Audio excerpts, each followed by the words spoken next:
Hola, bienvenida, bienvenido a esta nueva tutoría. Recíbela y llévala también en tu dispositivo móvil o tableta. Recuerda, esto es tutorías.co. Comillas. Estudiar cálculo sirve para desarrollar la precisión. Por eso los necios flojos siempre dicen que hay que esperar porque no saben medir el tiempo. Comillas. Como se observa en la figura, el ejercicio planteado consiste en crear un programa que permita hallar el promedio a varios vectores.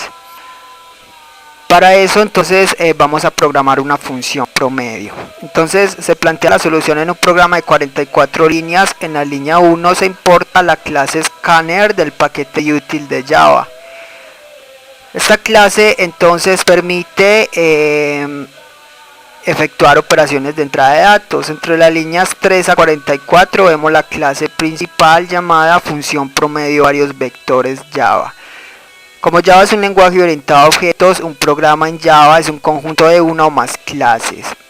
Entonces, una clase es una entidad que contiene métodos y atributos. Entre esta clase principal, en la línea 5, se instancia un objeto llamado entrada de la clase Scanner. Este objeto servirá como canal para obtener datos del teclado. Entre la línea 7 a 15 vemos una función llamada promedio.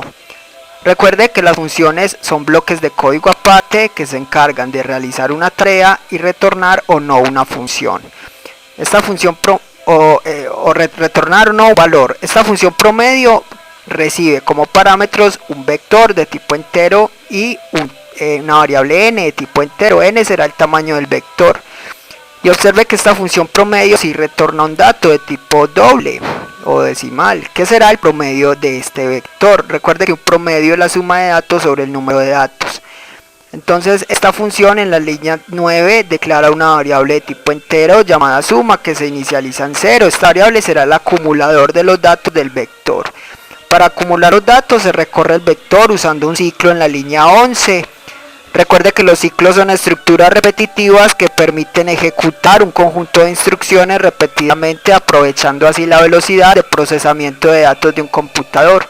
Entonces este ciclo for tiene variable controladora i que va desde 0 hasta n. Y entre este ciclo en la línea 12 a un acumulador o variable suma le asigna lo que tenga suma más el dato del vector en la posición i.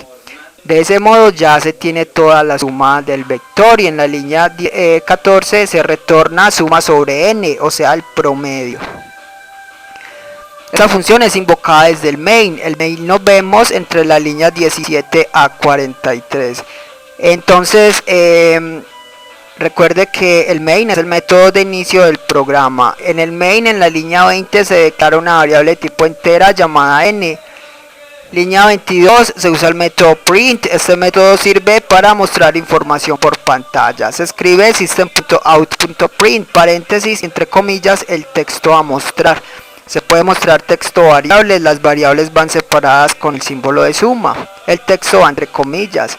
Aquí indicamos al usuario que ingrese el valor de n, o sea el tamaño del vector o los vectores. En la línea 23 la variable n recibe el valor ingresado por el usuario. NextInt es un método de la clase Scanner que permite obtener valores de tipo entero del teclado.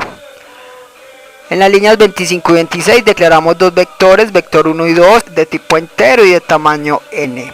Y entre las líneas 28 a 31 se recorre esos vectores y se llena con valores aleatorios del 1 al 1000.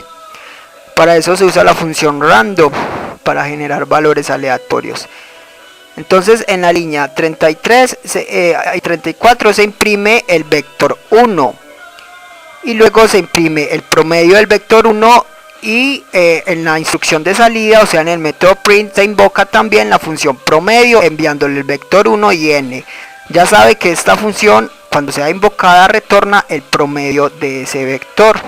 Entonces observe que las funciones también se pueden invocar desde instrucciones de salida o desde sentencias condicionales. Entre las líneas 38 a 41 se imprime el vector 2 y luego el promedio de este vector.